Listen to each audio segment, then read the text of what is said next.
കാമയ മാനേന ധർമാർത്ഥ സുഖ സാധനം ആയുർവേദോപദേശിഷു വിധേയ പരമാദരഹ. എന്തായാലും ഞാൻ ഇന്ന് രാവിലെ തന്നെ ഒരു ശ്ലോകത്തിൽ അങ്ങ് തുടങ്ങിയിരിക്കുകയാണ്. എന്തുകൊണ്ടായിരിക്കും ഞാൻ ഈ ശ്ലോകം ചൊല്ലിയതെന്ന് വെച്ചാൽ, ഇന്ന് പത്രത്തിലൊരു ന്യൂസ് കണ്ടു. എന്താണെന്ന് വെച്ചാൽ, നാട്ടുവൈദ്യം പ്രോത്സാഹിപ്പിക്കാനുള്ള സർക്കാരിൻ്റെ നീക്കത്തിനെതിരെ ആയുർവേദ ഡോക്ടർമാർ. ഓക്കെ, ഇവിടെ ഇപ്പോൾ ഒരു മത്സരം തന്നെ നടക്കുകയാണ്. അതായത് എന്താണെന്ന് വെച്ചാൽ, നാട്ടുവൈദ്യത്തെ സംരക്ഷിക്കണം, അതിന് വേണ്ടിയിട്ടൊരു പാരമ്പര്യ നാട്ടുവൈദ്യ ഇൻസ്റ്റിറ്റ്യൂട്ട് വേണം എന്നൊക്കെ പറഞ്ഞ് ഇപ്പോൾ ഒരു ബില്ല് പാസ്സാക്കാൻ വേണ്ടിയിട്ട് സർക്കാർ തലത്തിൽ ഒരു അജണ്ട വെച്ചിരിക്കുകയാണ്. അപ്പം അതിനെതിരെ ആയുർവേദ ഡോക്ടർമാർ മുന്നിട്ടിറങ്ങിയിരിക്കുകയാണ്. അപ്പോൾ നമ്മൾ എന്താണ് ആയുർവേദം എന്ന് നമ്മളൊന്ന് അറിയണം, എന്നിട്ട് വേണം ബാക്കിയുള്ള കാര്യങ്ങളെ കുറിച്ച് ചിന്തിക്കാൻ. അപ്പം hello and welcome back to my channel. My name is Pranavi and I am a final prof BAMS student. ഇത് ആയുർവേദം എന്ന വാക്കിനെ തന്നെ നമ്മൾ സ്പ്ലിറ്റ് ചെയ്യുകയാണെങ്കിൽ ആയു പ്ലസ് വേദം. അതായത് ആയു means life and Veda is a science. So it is a science of ലൈഫാണ്. അതായത് നമുക്ക് എന്താണ് ആയുർവേദം അല്ലെങ്കിൽ എയിം ഓഫ് ആയുർവേദം, അങ്ങനെ പലതരത്തിലുള്ള ചോദ്യങ്ങളൊക്കെ വരുന്ന ഒരു കാലഘട്ടമാണ്. അപ്പം നമുക്ക് നോക്കാം. അതായത് ഇതിനെ പാരമ്പര്യം, നമ്മുടെ ലെഗസി, അതിൻ്റെ ഒരു പാരമ്പര്യത്തിൻ്റെ വഴിയെക്കുറിച്ച് ആദ്യം ഒന്ന് നോക്കാം. എന്താണെന്ന് വെച്ചാൽ, ആയുർവേദം 5000 വർഷങ്ങൾക്ക് മുമ്പ് ഉണ്ടായിരുന്ന ഒരു ശാസ്ത്രമാണ്. അപ്പോൾ നമ്മുടെ ദൈവങ്ങൾ അല്ലെങ്കിൽ ഗോഡ്, ബ്രഹ്മ, വിഷ്ണു, മഹേശ്വരൻ, അപ്പോൾ അതിൽ ഉണ്ടായിരുന്ന ഒരു ശാസ്ത്രത്തെ ബ്രഹ്മാവ് ഒന്ന് സ്മരിച്ചു. ഓക്കെ, ബ്രഹ്മ സ്മൃത്വ ആയുഷോ വേദം. മാത്രമല്ല, അദ്ദേഹത്തിന്റെ പ്രിയ പുത്രനായിട്ടുള്ള ദക്ഷ പ്രജാപതിക്ക് അതിങ്ങനെ പറഞ്ഞു കൊടുത്തു.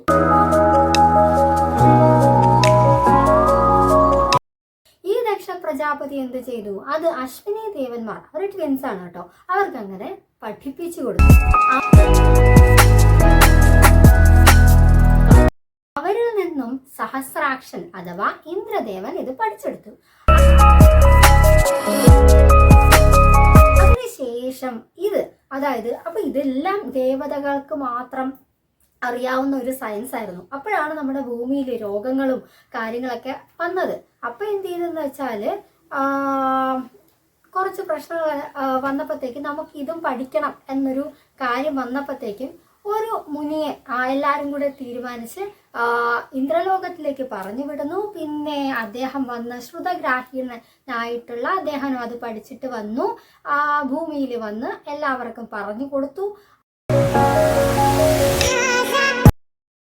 അങ്ങനെ ആത്രേയ മഹർഷിയിൽ വരെ എത്തി നിന്നു. ആത്രേയ മഹർഷി അത് അദ്ദേഹത്തിന്റെ ശിഷ്യഗണങ്ങൾക്ക് എല്ലാവർക്കും പഠിപ്പിച്ചു കൊടുത്തു. ഒരാളായിരുന്നു അഗ്നിവേശൻ. അഗ്നിവേശനാണ് അഗ്നിവേശ തന്ത്രം എന്ന് ഒരു സംഹിത അങ്ങ് രചിച്ചു.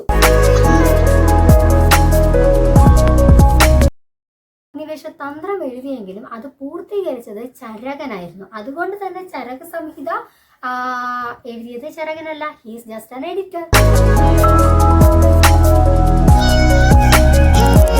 പക്ഷെ ചരകനും അത് കംപ്ലീറ്റ് ചെയ്യാൻ പറ്റിയിട്ടില്ല. പിന്നീട് ഇത് പൂർത്തീകരിച്ചത് ദൃഢബലൻ എന്ന് പറയുന്ന ഒരു ആചാര്യനാണ്. ഓക്കെ, ഇതാണ് നമ്മുടെ ഇങ്ങനെ ഒരു ആയുർവേദത്തിന്റെ ഉൽപ്പത്തിയെ കുറിച്ച് ഇങ്ങനെ പറയേണ്ടി വരുന്നത്. അപ്പൊ 5000 വർഷങ്ങൾക്ക് മുമ്പ് ഉത്ഭവിച്ച ഒരു ശാസ്ത്രത്തെ ഈ 2025 വരെ കറന്റ്ലി ടുഡേ, അപ്പൊ ഇന്ന് വരെയുള്ള ഓരോരുത്തരും അതിൻ്റെ തന്മയത്വത്തിൽ ഒരു വിള്ളൽ പോലും ഇല്ലാതെ നമ്മൾ ഇങ്ങോട്ട് കൊണ്ടുവന്നിരിക്കുകയാണ്. അത്രയും മൂല്യമുള്ള ഒരു മഹത്തായ ശാസ്ത്രത്തെയാണ് നമ്മൾ കൈകാര്യം ചെയ്തുകൊണ്ടിരിക്കുന്നത്. അപ്പോൾ യഥാർത്ഥത്തിൽ ആയുർവേദം എന്താണെന്ന് ചോദിച്ചാൽ എന്താണ് ഇതെന്ന് പറയുന്നത്?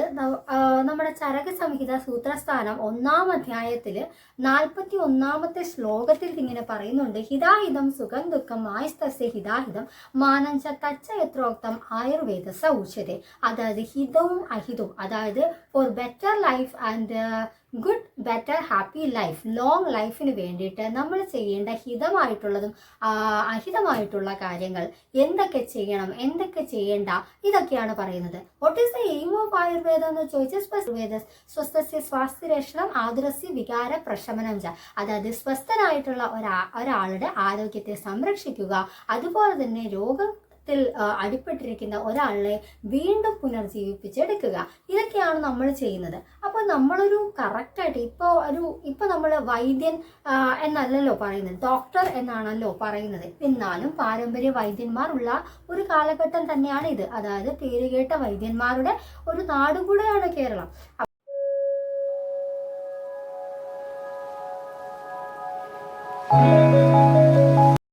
അപ്പോൾ ഇന്ന് സ്ട്രൈക്കും കൂടെ നടക്കുകയാണ്. അതായത് ഈ ഒരു പാരമ്പര്യ വൈദ്യം ഇങ്ങനെ നിലനിർത്തണം, അല്ലെങ്കിൽ അതിന് വേണ്ടിയിട്ട് ഒരു ഇൻസ്റ്റിറ്റ്യൂട്ട് തുടങ്ങണം എന്ന് പറഞ്ഞിട്ടാണ് സ്ട്രൈക്ക് നടത്തുന്നത്. എന്തുകൊണ്ടാണ് ഇങ്ങനെ ചെയ്യുന്നതെന്ന് അറിയില്ല. കാരണം നമ്മുടെ ഒരു സ്കീം അനുസരിച്ച്, ഞാൻ 2021 ബാച്ചാണ്, ഇപ്പോഴത്തെ ആണെങ്കിൽ പുതിയ സിലബസ് കൂടിയാണ്. നമ്മൾ 5.5 വർഷത്തെ കോഴ്സ് പഠിക്കുക, ഇനി സപ്ലി വന്നാൽ സപ്ലി എഴുതുക, പിന്നെ അതെല്ലാം ചെയ്ത് ക്ലിയർ ചെയ്ത് യൂണിവേഴ്സിറ്റി ഫൈനൽ ഇയർ എക്സാമും കൂടെ എഴുതി, ഇനി നെക്സ്റ്റ് എന്ന് പറയുന്ന ഒരു എക്സാമും കൂടെ പാസ്സായാൽ മാത്രമേ ഡോക്ടർ എന്ന ഡിഗ്രി നമുക്ക് തരുള്ളൂ. അങ്ങനെ ഒരു കറണ്ട് സിറ്റുവേഷനിലാണ് നമ്മളിപ്പോൾ കടന്നു പോയിക്കൊണ്ടിരിക്കുന്നത്. ഇനി അതല്ല, നമ്മുടെ ടീച്ചേഴ്സിൻ്റെ കാര്യമൊക്കെ എടുക്കുകയാണെങ്കിൽ അവരും ഇത്രയും വർഷം ആയുർവേദം എന്ന ശാസ്ത്രം 5.5 വർഷം പഠിച്ചു, അതിനുശേഷം PG കഴിഞ്ഞു. അപ്പോൾ എത്ര സമയമാണ് അവരൊരു മഹത്തായ ശാസ്ത്രം പഠിക്കുന്നതിന് വേണ്ടിയിട്ട് ഉപയോഗപ്പെടുത്തിയത്. അപ്പോൾ അതിനു വേണ്ടി ഇത്രയും കഷ്ടപ്പെട്ട് പിന്നെ പല പല ലെവലിലുള്ള ഹൈ പേയബിൾ ആയിട്ടുള്ള എത്രയോ ഡോക്ടർമാരുണ്ട്. അവർ ഒന്ന് ഈ ചിലർ പറയില്ലേ, ഈ ഡോക്ടർ ഒന്ന് കൈവച്ചാൽ മതി നമ്മുടെ അസുഖം മൊത്തം മാറും. അങ്ങനെയുള്ള ഒരുപാട് ഡോക്ടർമാരുണ്ട്. നമ്മൾ ഒരിക്കലും ഒരു ശാസ്ത്രത്തെയോ അധിക്ഷേപിക്കുന്ന ആൾക്കാരല്ല. നമ്മളെല്ലാം എല്ലാത്തിനെയും അംഗീകരിക്കുന്നുണ്ട്.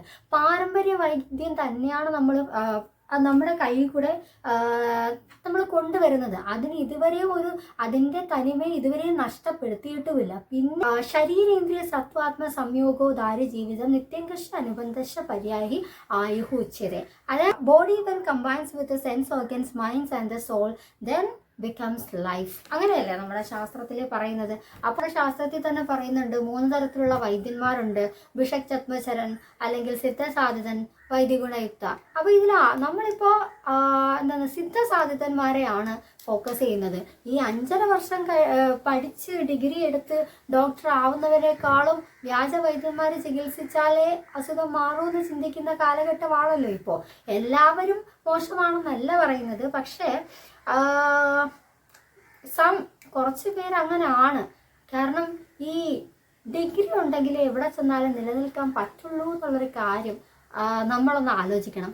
കാരണം പഠിക്കുന്നത് നമ്മൾ കഷ്ടപ്പെട്ടാണ് പഠിക്കുന്നത്. നമ്മൾ ഈ തപസ്സൊക്കെ ചെയ്യുന്ന പോലെയാണ് ഈ ആയുർവേദം എന്ന് പറയുന്ന ശാസ്ത്രത്തെ കൊണ്ടുപോകുന്നത്. അപ്പോൾ നമ്മൾ എന്തുമാത്രം ശ്ലോകങ്ങൾ പഠിക്കുന്നു. അപ്പം അതിനൊക്കെ നമ്മൾ എടുക്കുന്ന ആ എഫേർട്ടൊക്കെ കാണാതെ പോകരുത്. നമ്മൾ പഠിക്കുന്ന ഒരു മഹത്തായ ശാസ്ത്രത്തിൻ്റെ അന്തസ്സത്തെ നിലനിർത്തുക എന്നതാണ് ഏതൊരു ആയുർവേദ വിദ്യാർത്ഥിയുടെയും അല്ലെങ്കിൽ ആയുർവേദത്തെ സ്നേഹിക്കുന്ന ഓരോ വ്യക്തിയുടെയും കടമ എന്ന് പറയുന്നത്. ഇപ്പൊ നമ്മളിപ്പോൾ സ്റ്റെതസ്കോപ്പ് ഉപയോഗിക്കുന്നു. നമ്മളെന്തിനാണ് MBBS പഠിക്കുന്ന കുട്ടികൾ മാത്രം ഉപയോഗിച്ചാൽ മതി സ്റ്റെത്ത്? നിങ്ങൾ സ്റ്റെത്ത് ഉപയോഗിക്കുന്നതിൻ്റെ ആവശ്യകത എന്താണെന്ന് വരെ ചോദിക്കുന്ന ആൾക്കാർ പോലും ഉണ്ട്. സ്റ്റെതസ്കോപ്പിന് അതിൻ്റെതായ ഒരു മഹത്വമുണ്ട്. ഡോക്ടറാണ്, ഡോക്ടറിൻ്റെ കയ്യിൽ സ്റ്റെതസ്കോപ്പ് വേണം. അതുകൊണ്ട് ഓരോന്നിനും നമ്മുടെ കർമ്മം നന്നായിട്ട് ചെയ്താൽ നമ്മൾ എന്തെങ്കിലും സക്സസ്സിൽ എത്തും എന്നുള്ളതാണ്. അത് ഒരു ലോക സത്യമാണ്. അതുകൊണ്ട് തന്നെ നമ്മൾ ഈ ആയുർവേദ ശാസ്ത്രം ഈ ഒരു സമരത്തിൽ വിജയിക്കണമെന്ന് ഞാൻ ആഗ്രഹിക്കുന്നുണ്ട്. എന്തായാലും ആയുർവേദത്തെ ഇഷ്ടപ്പെടുന്ന, ആയുർവേദം സംരക്ഷിക്കണം എന്നാഗ്രഹിക്കുന്ന, ഒരു ഡോക്ടർ ആവണമെന്ന് ആഗ്രഹിക്കുന്ന ഏതൊരു വിദ്യാർത്ഥിയും നമ്മുടെ പാരമ്പര്യത്തെയും സംരക്ഷിക്കണം. ഈ ഒരു ഡോക്ടർ ഡിഗ്രി ഉള്ളത് കൊണ്ട് നമുക്ക് അതിനെ ഒരു ചോർച്ചയും ഉണ്ടാകാതെ സംരക്ഷിക്കാൻ പറ്റും. സോ നമ്മളെല്ലാം ചെയ്യേണ്ടത് ആയുർവേദ ഡോക്ടർമാരുടെ ആ ഒരു നിലനിൽപ്പിനെ എന്ത് ചെയ്യാം, അതിൻ്റെ അടിത്തറയ്ക്ക് ഒരു കേടുപാടും ഉണ്ടാകാതിരിക്കാൻ വേണ്ടിയിട്ടാണ് നോക്കേണ്ടത്, അല്ലേ? അപ്പോൾ that's it for the video. See you on next video. Tata bye bye.